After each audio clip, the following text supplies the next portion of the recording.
I was doing a dissertation at UCI on terms for happiness in Euripides, and to locate the various terms for happiness, I had to do word searches, which I did very tediously by going through all the texts. She had used the TLL, the Thesaurus Linguae Latinae, at Munich, had benefited from it, and the time came for her to consult a similar opportunity with the Greek language, and there was no TLG. I just found that there had to be a better way. She began talking to Ted about creating a TLG, which was a bit of a surprise to him and to everybody else who heard this, because as far as we knew, there had been many attempts over the years, and all of them had failed. This really needed to have some systematic way of keeping it alive in electronic form. Ted decided that he needed to learn more about it, much more about the history of TLG efforts and what was possible, what was manageable, what was conceivable, what the roadblocks might be, what the prohibitions might be.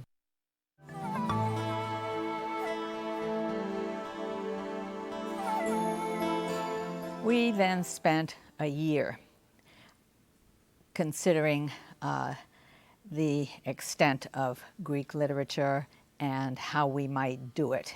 An entire year was devoted to this, and it was then that we held a conference here on campus with scholars from all over the world and discussed the possibilities of creating a TLG. I can remember the kind of cynicism, I think, that was expressed at that time of something like this actually being able to be done. They just couldn't quite believe that what Stephanus had done by hand and what TLL had been doing by hand could actually be appreciably improved by doing it by machine.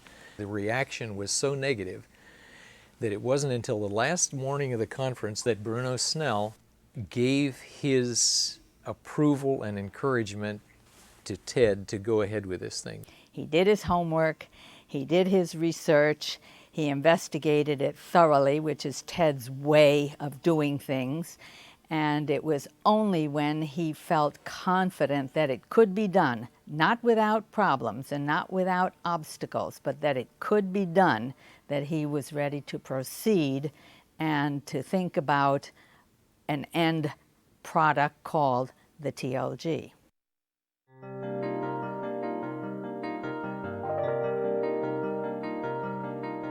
We've got to get the space to get staff into it.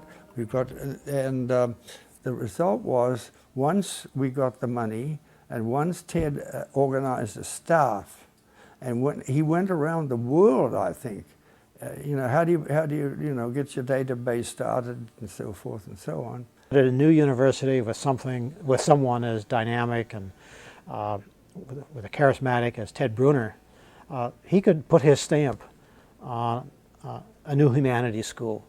And I think the uniqueness of UCI and the uniqueness of the TLG came together at a perfect opportunity.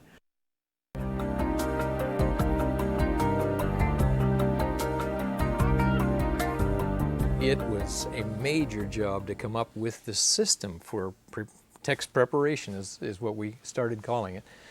And so as we worked on it, there were mistakes made, and we realized that. And and so early on, they created programs that could run these texts against each other and make comparisons. And to me, that was just a piece of genius. I can remember data entering the first few little items right here at UCI.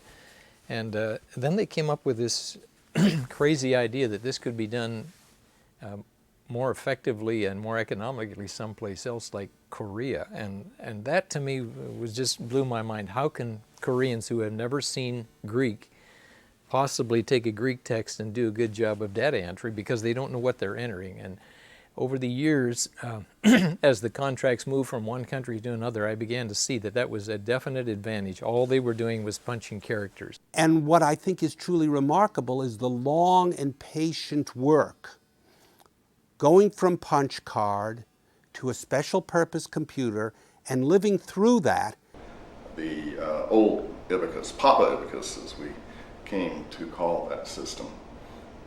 Papa Ibicus was a mini computer, HP 1000 computer, 1000 MX computer, for which David Packard had taken the original HP operating system and wholly rewritten it in large part so as to be able to use this mini computer for the processing and display and printing and even typesetting of ancient Greek, which seems to us in these days of Unicode is something that computers ought to be able to do, but in 1981 was quite a magnificent business. It's hard to conjure that sense of magic of being able to pick up this tiny disk, so familiar to us today, but back then just unknown, and be able to tell someone, this contains all of ancient Greek literature.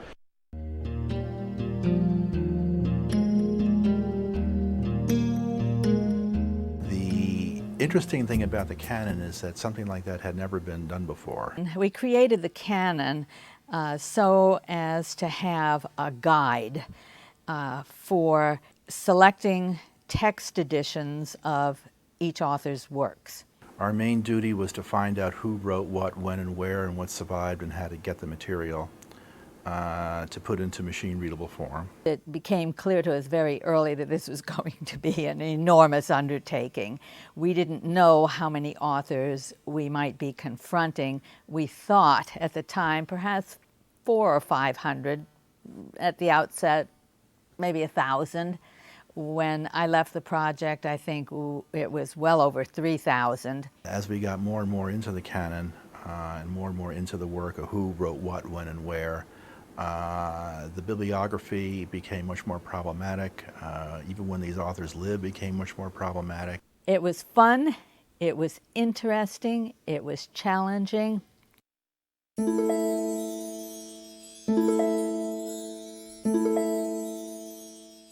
Each day presented a new problem that had to be solved in one way, shape, or form.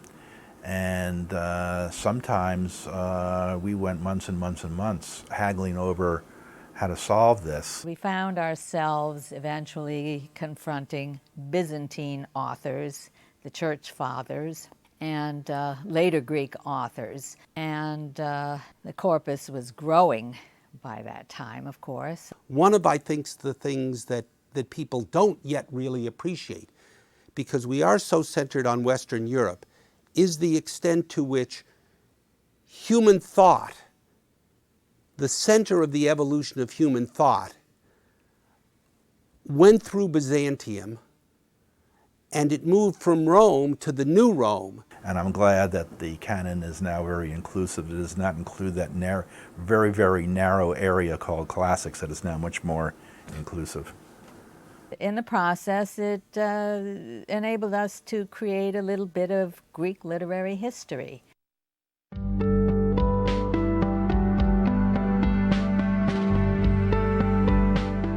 By the end of 1999, the TLG had the infrastructure it needed. We had a new system to process the texts and also store the thousands of bibliographical records that we needed for the canon. We also had the technology to produce our CD-ROMs. In February 2000, the TLG released the first CD-ROM completely produced in-house, and in spring 2001, we released the online version, which at the time had more than 6,000 texts from 3,000 authors, and I should say today has at least 12,000 texts from 4,000 authors.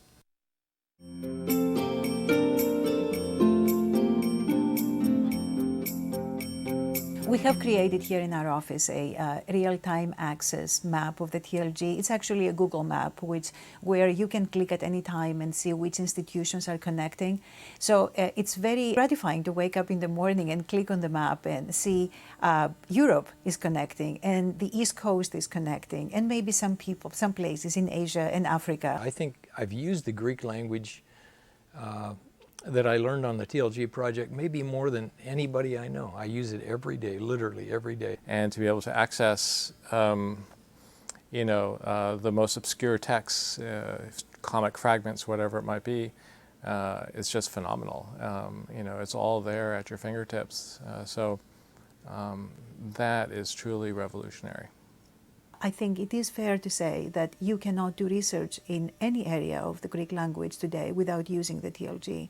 And we know that from the letters we get every day, emails, or, from the enthusiasm that people show, we make a difference, and I think that's important.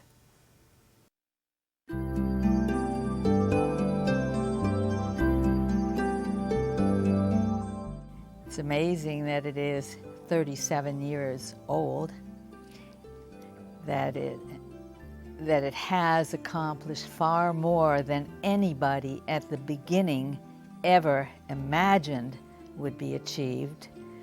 There were skeptics, there were cynics, there were naysayers, but we plowed ahead, and for 37 years it has continued to move forward, and the progress that it has made is quite astounding. I think Irvine, as a campus, has been extraordinarily fertile and lucky in the combination of people that have made this happen here. By the mid-1990s, when Ted retired as director of TLG, our school had achieved a kind of highly regarded and respected international academic stature. Some would argue that the school had by that time become a top 25 school, at least in the United States. And certainly the TLG played a significant role in that very impressive outcome. It meant a lot to the humanities, and it meant not only a lot to the Department of Classics, it meant a lot to the university to have. We are now the university that has the TLG. I met people around here after I came, and not people associated with the university, who's told me that, I read about TLG in LA Times, in Orange County Register, and not being any kind of expert or related to the field, they were impressed. Looking into the future, I see a number of challenges lying ahead as we try to preserve the quality and integrity of the corpus. I am, however, very encouraged because we have had a great deal of support from UCI, our home institution. We have the enthusiastic endorsement of our users, and I can see how new technologies allow us to do more and more things to enhance what we can do, what we can produce for the benefit of the scholarly community. This was the impossible dream, and it's been realized at UCI and is one of the most invaluable contributions to our cultural history, but also more than our cultural history, just our history as part of the human race. This is what our humanity is.